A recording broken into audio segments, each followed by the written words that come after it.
देना चाहता हूँ। माई सेल्फ गोविंद देवनाथ, रहने वाला ग्वालपारा डिस्ट्रिक्ट कृष्णा से बिलोंग करता हूँ। एज ए स्कूल टीचर था पहले, आरसीएम से पहले स्कूल टीचर था और ट्यूशन जो था 100 से अबव था। स्कूल और ट्यूशन के साथ इस सिस्टम को शुरू किया था।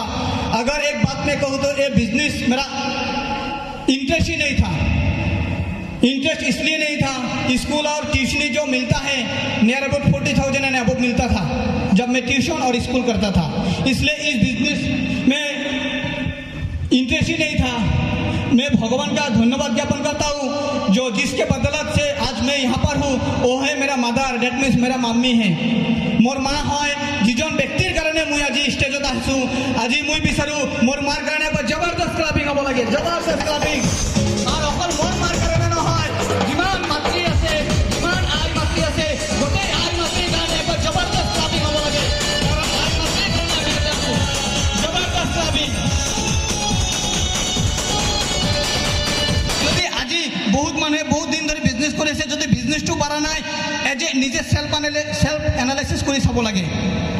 अर्थात मुझे खुद चेक करना चाहिए क्यों मेरा बिजनेस बढ़ा नहीं है, क्योंकि मैं अपना मार्केटिंग प्लान दूसरे के आगे शेयर नहीं करता हूँ, इसलिए मेरा बिजनेस बढ़ा नहीं है। অর্থাৎ মার্কেটিং প্ল্যানটো বেলেগৰ আগত নিজে শ্বেয়াৰ কৰিব, আপলাইনৰ মাধ্যমত নহয়, লাইফলাইনৰ মাধ্যমত নহয়, আপলাইনৰ পৰা জাষ্ট হেল্পে শিকিবহে। আৰ সেই মাৰ্কেটিং প্ল্যান আপনাদেৰ ওচৰত মোক শ্বেয়াৰ কৰাৰ কাৰণে আমাৰ ইউনাইটেড কোৰ টিমে দায়িত্ব দিছে আৰ মই অলপ সময়েৰ ভিতৰতে সেই মাৰ্কেটিং প্ল্যানটো শ্বেয়াৰ কৰিম। আৰু মাৰ্কেটিং প্ল্যান শ্বেয়াৰ কৰাৰ কাৰণে মই আপোনালোকৰ ইয়াৰ মাজৰ পৰা অকল ড্ৰেছ কোড, য'ত আমাৰ আৰচিএমৰ যিটো ড্ৰেছ কোড হয়, ড্ৰেছ কোড থকা 7 অৰ্থাৎ 7জন ডাইৰেক্ট সেলাৰক ইয়াতে মিউজিকৰ মাজত ওয়েলকাম জনালো। Most welcome, only 7 person, please welcome. 7জন অলরেডি ড্রেস কোড থাকা, জবরদস্ত ক্লাবিং আর মিউজিকৰ মাজত। Thank you so much. সব মার্কেটিং প্ল্যান কি ইমান যদি একদম সাধারণ অর্থ যদি ক'ব যাওঁ, একদম ইজি প্রসেসত যদি ক'ব যাওঁ, ইমান ভাবিব লগা কথা নহয়। एकदम साधारण सा तरीका है जो हम लोग जो बाजार करते हैं सदियों से। अर्थात आमी आधा दिनों पर जी बजार करूँ एतिया যদি নকৰো বেলেগ দোকানৰ পৰা আমাৰ আটা দিনৰ পৰা, ডেট মিন্স আমাৰ পূৰ্বপুৰুষৰ পৰা কি হয় বজাৰ কৰি আছে নে নাই? প্ৰতিজন মানুহে বজাৰ কৰে নে নাই? কৰে নে নাই? আপোনালোকে কৰে না? আপোনালোকৰ পূৰ্বপুৰুষৰ পৰা কৰি আহিছে? থ্যাংক ইউ সো মাচ। অকল একজন দুজনহে উত্তৰটো দিছে, বাকীবিলাকে বোধহয় এতিয়াহে কৰে, আগৰ পৰা কৰা নাছিল মনে হয়, নহয়? আজি চাব আমি আটা দিনৰ পৰা বেলেগ দোকানৰ পৰা বজাৰ কৰি আছোঁ, ডেট মিন্স মাৰ্কেট বজাৰ। কি বজাৰ? গুড মৰ্নিঙৰ পৰা গুড নাইট, ডেট মিন্স ৰাতিপুৱাৰ পৰা ৰাতিলৈকে যিবিলাক বস্তু আমাৰ ঘৰত লাগে। কি লাগে? ৰাতিপুৱা শুই উঠাৰ লগে লগে টুথপেষ্ট লাগে, ডেট মিন্স আমি কলগেট বুলি কওঁ। চাহ খাবলৈ যেতিয়া আমি যাওঁ চাপাত লাগে, বিস্কুট লাগে, ভুজিয়া মিক্সাৰ। যেতিয়া আমি গা ধুব যাওঁ চাবোন, ডেট মিন্স বাথৰুমত যিমান আইটেম আছে গোটেইখিনি বজাৰ আমি পূৰ্বপুৰুষৰ পৰা বেলেগ দোকানৰ পৰা কৰি আহিছোঁ, হয়নে নহয়? কিন্তু আমার आरसीएम सिस्टम की कैसे यदि आपलोगे यार पर बाजार करें, अगर आप लोग यहाँ से बाजार करते हैं डेट मीन्स आरसीएम से, तो हम लोगों का बहुत बेनिफिट होगा। क्या बेनिफिट होगा? देखिए, सबसे पहले जो सामान बनाते हैं अर्थात बस्तुबिलाक जो बनाए, आमी जो दुकानों पर बस्तुबिलाक आनो, সেই বস্তুবিলাক যেতিয়া আমাৰ মাজত আহে, সেই যেতিয়া আমি খুচরা দোকানত কিনিব যাওঁ তেতিয়া সেই ব্যক্তিজনক কাস্টমার বুলি কয়। অর্থাৎ কাস্টমারের অর্থটো কি? কাস্টমার ডেট মিন্স কষ্ট কৰি মাৰ। যিমান টকা আপুনি জীৱনত উপাৰ্জন কৰে সেই টকাখিনি ৰিটেইলাৰত খৰচ কৰে, ডেট মিন্স খুচৰা দোকানত খৰচ কৰে। সেই ব্যক্তিজন হল আমাৰ ঘৰৰ ওচৰত থকা, আমাৰ ঘৰৰ সন্মুখত থকা খুচরা দোকানী। খুচরা দোকানী যেটো আমি 10 টাকা দামী সাবান যদি লাগে সেই দোকানৰ পৰা 10 টাকা দিওঁ, সেই দোকানীজনে আমাক কি কৰে? তাৰ বদলে সাবানটো দিয়ে। কিন্তু ইম্পৰ্টেন্ট কথা কি, সেই খুচৰা দোকানী ক'ত যায়? আমাৰ ওচৰত যেটো ৰিটেইলাৰ শপ আছে, ডেট মিন্স ঘৰৰ পৰা ওলোৱাৰ লগে লগে যেটো আমি খুচৰা দোকান দেখা পাওঁ গাঁৱৰ ওচৰত, সেইটো হল খুচৰা দোকানী। আৰ খুচৰা দোকানী চাব, খুচৰা দোকানী কি বস্তু বনায় নেকি? আপোনালোকৰ পৰা ৰিপ্লাই খুজিছো, খুচৰা দোকানী বস্তু বনায়? বস্তু বনায়? নবনায়। খুচৰা দোকানী কেতিয়াও বস্তু নবনায়। তেখেতে এটা ডাঙৰ হোলসেলাৰৰ পৰা কিনি লৈ আহে, সেই ব্যক্তিজন আমাৰ হোলসেলাৰ হয়। হোলসেলাৰ অৰ্থাৎ হোলসেলাৰ পৰা আনিলে খুচরা দোকানী অলপ চলপ কি হয় লাভ থাকে। থাকে, মুনাফা থাকে, বেনিফিট থাকে। অৰ্থাৎ কি হয়, হোলচেলাৰৰ পৰা কিনি আনে। এতিয়া মই আপোনালোকক সুধিব বিচাৰিছোঁ, হোলচেলাৰে কেতিয়াও বস্তু বনায় নেকি? বনায়? কেতিয়াও নবনায়। হোলচেলাৰে কি কৰে, ডিষ্ট্ৰিবিউটৰৰ পৰা লৈ আহে। ডিষ্ট্ৰিবিউটাৰ চাব, ডিষ্ট্ৰিবিউটাৰৰ পৰা লৈ আহে। এতিয়া চাব, ডিষ্ট্ৰিবিউটাৰে কেতিয়াও বনায় নেকি বস্তু? বনায়? ডিষ্ট্ৰিবিউটাৰে কেতিয়াও বস্তু নবনায়। ডিষ্ট্ৰিবিউটাৰে কি কৰে, কেৰিং এণ্ড ফৰৱাৰ্ড এজেঞ্চিৰ পৰা লৈ আহে। কেৰিং এণ্ড ফৰৱাৰ্ড এজেঞ্চি, যিজন ধনী ব্যক্তি ক'লেও চলে, কেৰিং এণ্ড ফৰৱাৰ্ড এজেঞ্চি। এতিয়া চাব, কেৰিং এণ্ড ফৰৱাৰ্ড এজেঞ্চিয়ে বস্তু বনায় নেকি? কেতিয়াও নবনায়। আৰু কেৰিং এণ্ড ফৰৱাৰ্ড এজেঞ্চিয়ে কি কৰে, কোম্পানীৰ পৰা কিনি আনে। কোম্পানী, যিজন এই ব্যক্তিজন আমাৰ হ'ল কোম্পানী, ডেট মিনছ আৰবপতি। আমাৰ অবন্ত ছাৰ হ'ল আৰবপতি। অবন্ত ছাৰৰ কাৰণে জবৰদস্ত ক্লাবিং। সেই কোম্পানীৰ পৰা কিনি আনে। চাব, এতিয়া চাব, ডেট মিনছ অবন্ত ছাৰে বা কোম্পানীয়ে যে বস্তুটো বনাইছে, সেই কোম্পানীৰ মালিকজনে কি আমাৰ লগত আহি ক'ব নেকি যে বস্তুটো আপুনি কিনি লওক? ক'ব নেকি?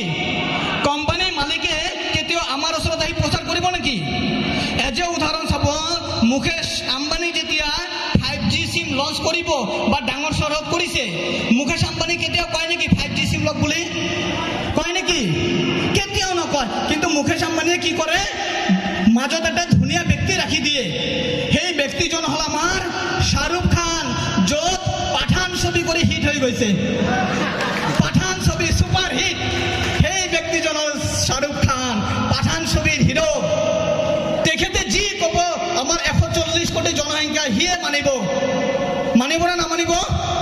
কাৰণ কিয়, এজ এ ছাকচেছফুল ব্যক্তি হয় শ্বাহৰুখ খান বা অমিতাভ বচ্চন বা সলমান খান বা ৰণবীৰ সিং বা ৰণবীৰ কাপুৰ। সেই ব্যক্তিজন হ'ল আমাৰ ছুপাৰ ষ্টাৰ হয়। বা ইফালে যদি চাব যাওঁ, মহেন্দ্ৰ সিং ধোনী হয়, বিৰাট কোহলি হয়, শচীন তেণ্ডুলকাৰ হয়। সেই ব্যক্তিবিলাক কিয় ক'লে আমি কিনো, এটাই কাৰণ কি, সিহঁতে পপুলাৰ হয়, ছাকচেছফুল ব্যক্তি হয়, সফলতা লাভ কৰা ব্যক্তি হয়।